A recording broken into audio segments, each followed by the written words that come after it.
आगामी जिला परिषद चुनाव के मद्देनजर अंधारी गांव में एक बड़ी जाहिर सभा का आयोजन किया गया। इस सभा में लता दादाराव वानखेड़े की मौजूदगी रही, जबकि उद्धर बाड़ासाहेब ठाकरे गढ़ पार्टी के विधायक अंबादास दानवे ने सभा की अगुवाई की। बड़ी संख्या में ग्रामीणों और पार्टी कार्यकर्ताओं ने इस जाहिर सभा में हिस्सा लिया।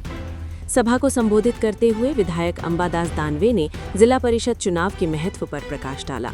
उन्होंने राज्य के मौजूदा हालात, सामाजिक न्याय, युवाओं के मुद्दे, किसानों की समस्याएं और आम जनता से जुड़े सवालों को सामने रखा। उन्होंने कहा कि पार्टी जनता के हक और इंसाफ के लिए लगातार संघर्ष करती रहेगी। वहीं लता दादाराव वानखेड़े ने अपने भाषण में क्षेत्र में विकास कार्यों, महिला सशक्तिकरण और स्थानीय समस्याओं पर अपनी बात रखी। उन्होंने कहा कि जिला परिषद के जरिए गांवों के विकास को नई दिशा दी जा सकती है और इसके लिए जनता का समर्थन जरूरी है। जाहिर सभा के अंत में मौजूद लोगों ने जोरदार समर्थन जताया। स्थानीय पदाधिकारियों और कार्यकर्ताओं की मेहनत से कार्यक्रम सफल रहा।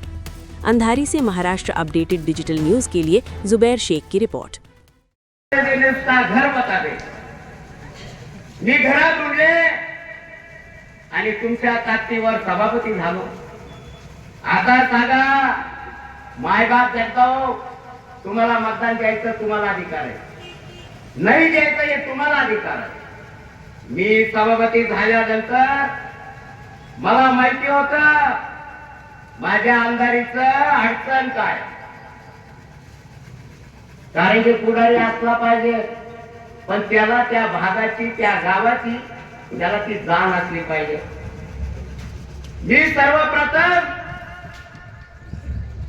सभापती झाल्यानंतर आपला हा महिना झाला जानेवारीचा, ही माझी मायबाप जत्रा इथं बसेल आहे। जानेवारी महिन्यामध्ये आमचं जे नदीचं पाणी आहे ते संपूर्ण वाहून जायचं। एकमेकांची वेगवेगळ्या पद्धतीनं मदत करण्याचा प्रयत्न करतात आणि म्हणून सर्वसामान्य जनतेचे प्रश्न घेऊन लढणारा एक उमेदवार दादारावजी वानखेडे, लताताई वानखेडेंच्या माध्यमातून आपल्या समोर दिलेला आहे। इथं काही पोस्टर लागले, मायबाप तुम्हाला जनतेची सेवा करणारा हवा की भक्षक हवा, समोर फोटो पण आहे। और तो उमेदवार बघत असताना ते जनतेची सेवा करणं त्यांचा उद्देश आहे की फक्त सत्ता टिकवणं उद्देश आहे, हे सुद्धा आपण बघितलं पाहिजे। आज या तालुक्यामध्ये पंचायत समितीच्या, जिल्हा परिषदच्या नुसत्या दलालांची सुळसुळत झाले। दलाल, गोठ्याचे रेट ठरलेले, विहिरीचे रेट ठरलेले, खरंय का कुठे? हो का नाही? जलजीवन मिशन योजना पूर्ण झालेली नाही, मोदींनी जाहीर केलेली योजना आहे। घरकुल योजना पूर्ण मंजूर केली असतील वानखेडे साहेबांनी, पण त्याला निधी सरकार देत नाही। म्हणून या जनतेला या ना त्या पद्धतीनं त्रास देण्याचं काम चालू आहे। ही जिल्हा परिषदेची निवडणूक आहे, त्याच्यामुळे मला असं वाटतं जिल्हा परिषदेचे जर आपण विचार केले तर आपल्या गावातलं आरोग्य केंद्र चांगलं आहे का? इथं माता भगिनीला सिल्लोडला जावं लागतं की संभाजीनगरला जावं लागतं याचा विचार केला पाहिजे। शाळा आपल्या भागातली चांगली आहे का? जिल्हा परिषदेच्या शाळा चांगल्या आहे का? चांगलं शिकवलं जातं का? शिक्षक येतात का? विद्यार्थ्यांना मार्गदर्शन करतात? आपल्या गावाला चांगलं पाणी मिळतं का? मला वाटतं या निवडणुकीत हे विचार सुद्धा आपण महत्वाचे आहेत। आपण दादारावजी वानखेडे यांनी सभापती असताना निश्चित जनतेच्या प्रश्नाला हात घातलेला आहे। सातत्यानं वेगवेगळ्या सामाजिक विषयावर आवाज उठवण्यात त्यांचा हातखंडा आहे। त्यांनी या सगळ्या भूमिका मनमोकळेपणानं आपल्या समोर मांडलेल्या आहेत आणि मला वाटतं शिवसेनेनं जात पात याचा विचार न करता शिवसेनेनं उमेदवारी दिली, हे शिवसेनेचं वैशिष्ट्य आहे। शिवसेनेनं कधी कोणाची जात बघितलं नाही, धर्म बघितला नाही, पात बघितला नाही, जात बघून तिकीट नाही, धर्म बघून तिकीट नाही, त्याच्याविषयी शिवसेना कधी त्या भानगडीत पडत नाही।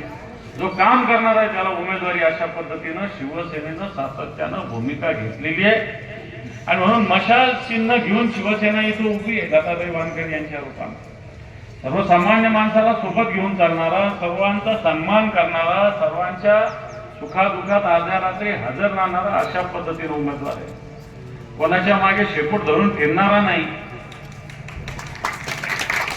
सत्तार साहेब म्हणले बस तर बसायचं, उठ म्हणलं तर उठायचं, असं करणारा माणूस नाही। जातीयवाद फैलावणारी भारतीय जनता पार्टी नाही। अशा पद्धतीने सामाजिक परिवर्तनाचं अंगावर एक भोंगरी घेतलेला उमेदवार शिवसेनेने इथं दिलेला आहे. आणि म्हणून मला असं वाटतं येणाऱ्या काळामध्ये आपल्या या अंधारी सर्कलला एक लोकांना व्यवस्थित नियमित पाणी मिळालं पाहिजे, मुलांना चांगलं शिक्षण मिळालं पाहिजे, माता भगिनींना आरोग्याची सुविधा मिळाली पाहिजे, अशा हेतूनं काम करणं खऱ्या अर्थानं जिल्हा परिषद पंचायत समिती सदस्याचं काम असतं. परंतु इथले जुने सदस्य नेमकं हेच काम विसरलेले आहे. फक्त सत्तारचं शेपूट घेऊन त्यांच्या मागे मागे फिरणं एवढीच त्यांचं कर्तव्य. मला असं वाटतं जनतेशी काही देणं घेणं नसणारे जर उमेदवार असतील, भले ते भारतीय जनता पक्षाचे असतील, भले ते सत्तारांचे असतील, तर मला असं वाटतं त्यांना पराभूत केलं पाहिजे. दादाराव वानखेडे सारख्या एक सर्वसामान्य कार्यकर्त्यांना निवडून दिलं पाहिजे, अशा पद्धतीचं आव्हान करताना थांबतो. धन्यवाद. जय हिंद, जय भारत.